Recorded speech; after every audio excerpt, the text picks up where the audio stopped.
애플이 드디어 iOS 14을 공개했습니다. 많은 분들이 원하셨던 통화 녹음이랑 애플페이는 결국 뇌피셜로 끝났지만 다른 부분에서 정말 많은 변화가 있었는데요. 그래서 오늘은 개발자 베타를 직접 사용해보면서 느낀 iOS 14의 달라진 점 10가지? 20가지? 25가지를 여러분들께 소개해보도록 하겠습니다. 저는 라이언이고요. 그러면 바로 가보죠. 첫 번째는 정말 눈에 확 띄게 달라진 위젯입니다. iOS 14에서는 위젯 레이아웃이 조금 더 큼직큼직하고 직관적으로 변경되었는데요. 기존에는 아래에 있는 편집을 눌러서 위젯을 추가하거나 순서를 변경할 수 있었는데 iOS 14에서는 이렇게 앱을 한번 흔들어서 편집에 들어갈 수 있습니다. 그리고 이 위젯을 드디어 홈화면에도 추가할 수 있게 됐어요. 갤럭시는 S4 때부터 할 수 있었던 것 같은데 뭐 어찌됐던 이렇게 홈화면에 위젯을 추가할 수 있게 되면서 손가락이 잘 닿지 않는 상단에는 위젯을 추가해서 정보를 볼 수 있고 하단에는 아이콘을 배치해서 조금 더 편하게 앱에 접근할 수 있습니다. 홈화면에 추가하는 방법은 이렇게 기존에 사용했던 위젯을 바로 끌어와도 되고요. 홈화면 빈 공간을 길게 눌러서 앱들이 이렇게 부들부들한 이런 편집 상태에서 플러스 버튼을 누르고 추가할 수 있습니다. 위젯은 2 곱하기 2, 4 곱하기 2, 4 곱하기 4가 기본 레이아웃으로 되어 있고요. 뭐 당연한 이야기겠지만 레이아웃이 크면 클수록 더 많은 정보를 보여줍니다. 제가 사용하면서 특히 마음에 들었던 건 바로 배터리 위젯인데요. iOS 13에서는 에어팟의 배터리가 얼마나 남았는지 확인하기 어려웠는데 iOS 14에서 배터리 위젯을 추가하면 에어팟의 배터리, 케이스의 배터리 상태를 한눈에 볼 수 있고 심지어 한쪽을 충전할 때 배터리 상태도 표시됩니다. 이렇게 왼쪽 충전, 그리고 오른쪽 충전.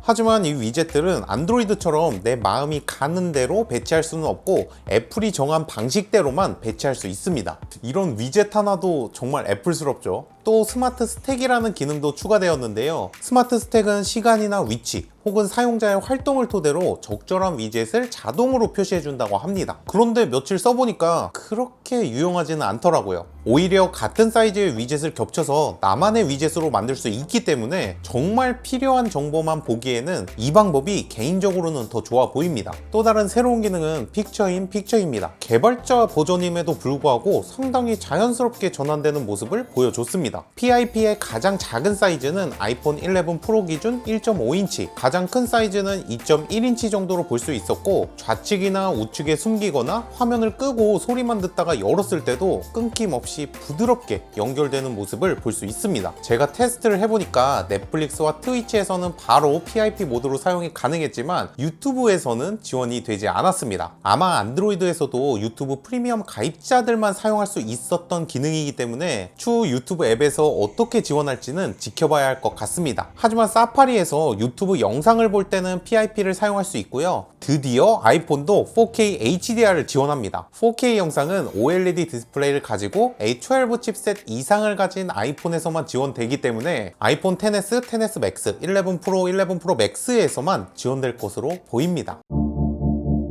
iOS 14에서는 개인 프라이버시와 관련된 부분도 강화되었습니다. 가장 먼저 직관적으로 확인할 수 있는 부분은 카메라와 마이크를 사용할 때의 알림인데요. 기존에는 어떤 앱이 도대체 무슨 상황에서 아이폰의 카메라와 마이크를 사용하는지 몰랐다면 이제는 통화 네트워크 시그널 위에 있는 이 조그만한 점의 색깔로 알 수 있어요. 어떤 앱이 마이크를 사용한다면 주황색의 조그만한 인디케이터로, 카메라는 초록색 점으로 언제 어떤 상황에서 해당 기능을 사용하는지 보다 쉽게 파악할 수 있습니다. 이 부분은 어떻게 생각하면 정말 사소한 부분이지만 사용자가 보다 직관적으로 확인할 수 있다는 점은 좋은 점 같습니다. 그리고 추후에는 안드로이드의 앱 권한처럼 어떤 앱에서 어떤 항목을 수집하는지도 쉽게 알아볼 수 있게 표시된다고 하는데요. 개인 프라이버시를 강화하는 이러한 변화는 언제든지 환영이죠.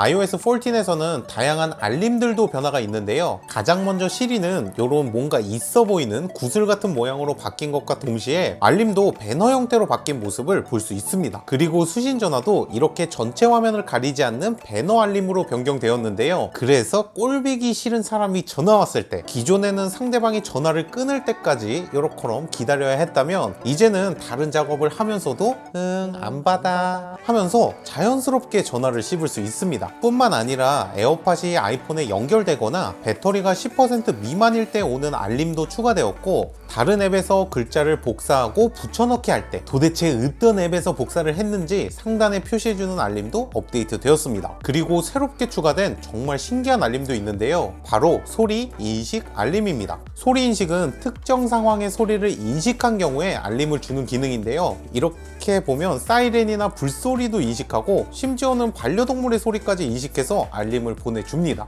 이거 한번 해보니까 생각보다 되게 민감하더라고요. 저 밖에서 나는 사이렌 소리도 인식해서 알림을 탁 하고 보내줬습니다.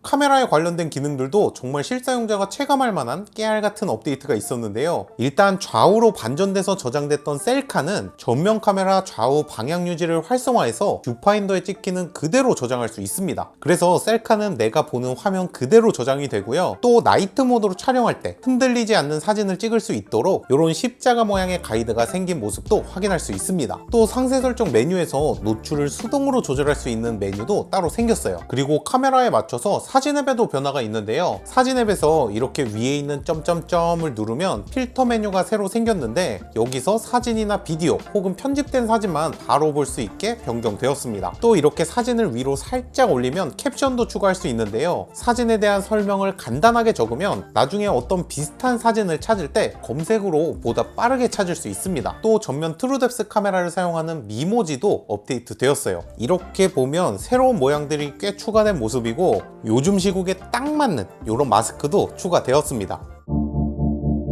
WWDC에서 전부 다 설명하진 않았지만 iOS 14에 있는 다양한 기능들도 인상적이었는데요. 특히나 유용할 것 같은 기능은 뒷면 탭 기능입니다. 뒷면을 이렇게 2번이나 3번 탭해서 선택한 동작을 실행하는 기능인데요. 그런데 이거를 하나하나씩 해보니까 카메라를 무음으로 찍을 수 있더라고요. 뒷면 탭 메뉴에서 소리 끔을 선택한 다음에 카메라 앱에서 뒷면을 2번 탭하고 소리를 꺼주면 이렇게 무음으로 찍을 수 있습니다. 그리고 아이패드 OS에는 적당히 도형을 그리면 정돈된 모습으로 나타내주는 스크리블 기능이 들어갔잖아요. 그런데 iOS에서도 이 도형 정도는 그려놓을 수 있습니다. 이렇게 스크린샷 편집 상태에서 도형을 그린 다음에 조금만 기다리면 자동으로 정돈된 모습을 넣어주고요. 메모장에서도 마찬가지로 제한된 스크리블 기능을 사용할 수 있습니다. 뭐 이런 동그라미나 네모, 세모, 별, 그리고 화살표 같은 거는 생각보다 인식이 굉장히 잘 되는 모습을 보여줍니다.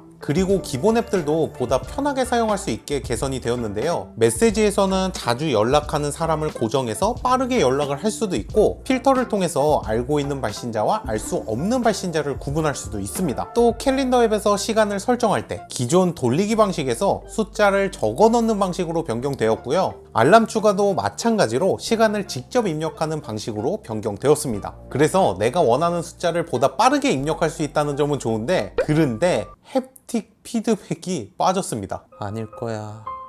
형, 아니지? 빨리 아니라고 해. 베타에서만 그렇다고 해, 빨리. 자, 오늘 영상은 여기까지고요. 아직은 첫 번째 개발자 베타이기 때문에 추후에 다른 기능이 추가된다면 여러분들께 한 번 더 소개해 드리도록 하겠습니다. 그럼 안녕. 빠이.